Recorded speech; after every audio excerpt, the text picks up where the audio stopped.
I'm Claire Monk. I'm DMU's Professor of Film and Film Culture. I mainly write about period films and merchant ivory films and British films.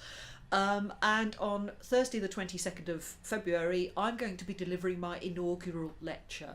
And my topic is 30 years of James Ivory's film Maurice. There are young people around the world rediscovering this film, but also rediscovering E.M. Forster's source novel that Maurice was based on all the time. And you don't have to look very far really in blogging and social media to see young, not even just young gay men, but young queer people of just about any identity feeling validated by this film and this novel and really loving them.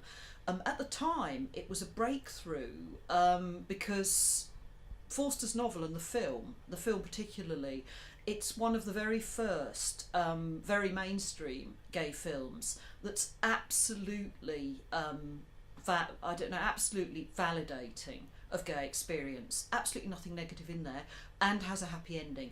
And in some ways it's a simple romantic love story. Even its co-screenwriter Kit Hesketh-Harvey described the plot as boy meets boy, boy loses boy, boy meets another boy.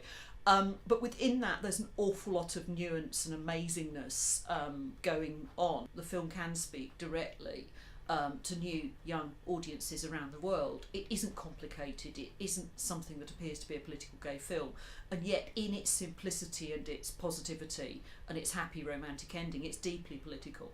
It just doesn't seem political.